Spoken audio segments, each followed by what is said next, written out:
really. I mean, I made conscious decision to not film things.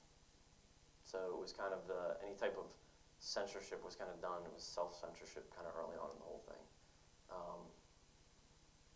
So there wasn't, yeah, I mean, because everything that I had, none of it was really putting anybody at risk or anything like that. So we also had an agreement. I wasn't going to do I mean, I had to have final cut. You know, this was, you know, he came to me and said, look, I'll make the movie, but you have to trust me. And what was great was that Mike let me go off and make a movie after it was really kind of intense year and a half kind of starting. And then I just went off and made the film, and I gave him my word, if you let me cut the movie I want to make, you'll be the first person who sees it, obviously, and if there's anything that you completely object to or think that that was not your experience, then I would be open to obviously sitting down, because my goal was to get his experience as close to, you know, I possibly could. And to his credit, he saw the film, and you know, there were no changes. He didn't ask to cut anything out, and that was good.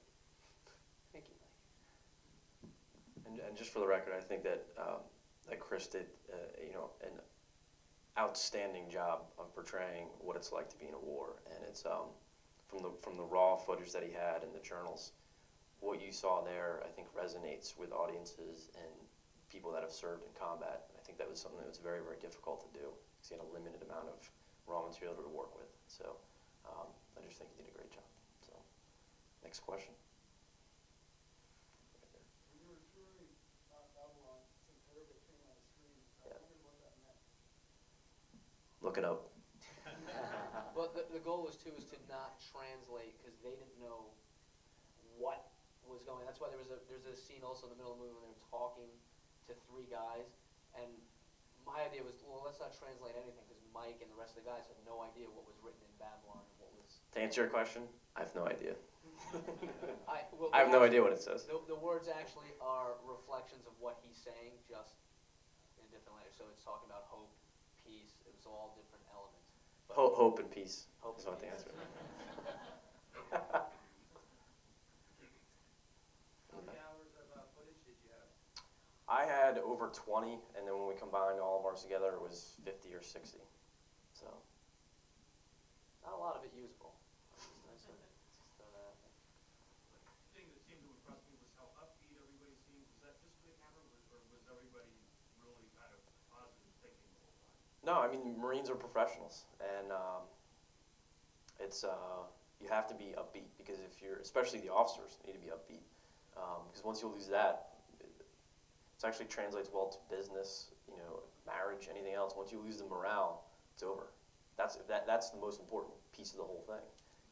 If the morale stays high, you'll eventually win, because you have better resolve than the other guy does. But become you know, down, you're in a world of hurt. So Also, when the camera's running that much, because that was one of the first things when I sat down and started watching footage, I thought, well, how much is you know, is this going to be guys playing to a camera?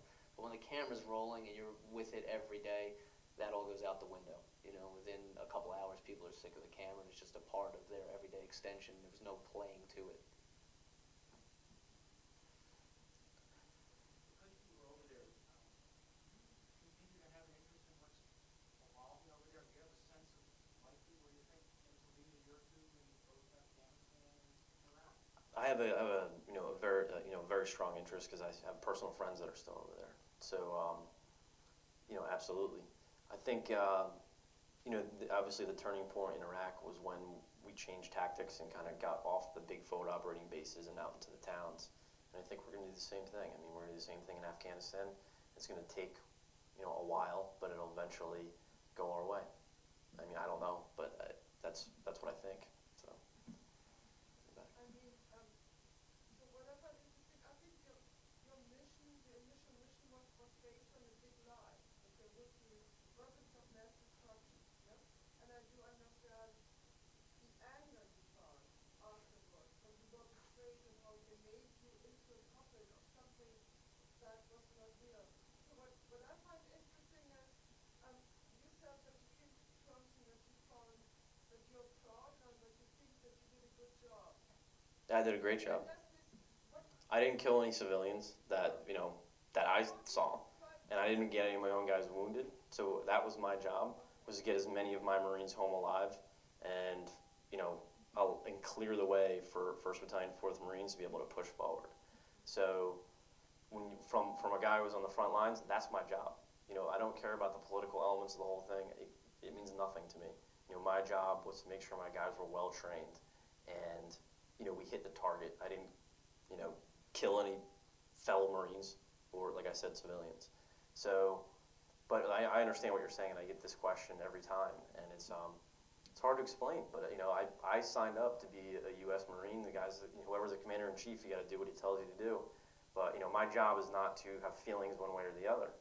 My job is to execute the mission, and we did that. I mean, we toppled Saddam, and he's no longer there. That was really our mission. If there was no weapons, that our mission was not going to be to put him there, right? So we did what we were supposed to do. So, but I think for a lot of people that are veterans, that's a real sticking point. And you gotta let it go. You gotta let it go, because if you don't, you're going to be in a bar, you're going to be in jail, you're going to be doing meth or something. I mean, you're going to not be in a happy place. So, gotta let it go. Mike, Kristian, thank you for making this film, and thank you for your service. I was interested in the end of the film where you talked about the transition coming home and how it was difficult dealing with being back in New York for a while. How can we make that transition better for our service members when they come back home? I think that's a great question, actually. There's a organization called the IAVA, which is the Iraq and Afghanistan Veterans of America.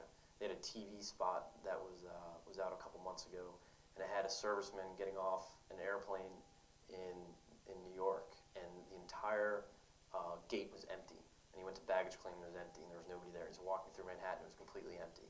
And then he's in Madison Square Park, and a vet comes up to him, shakes his hand, taps him on the back, and says, "Welcome home, man." And then all of a sudden, everything's populated and there's people all over the place. And there's a feeling of isolation because there's a lack of shared experience with those that are around you. I mean, there's the physical, distance between family members. There's also lack of, going through something like this.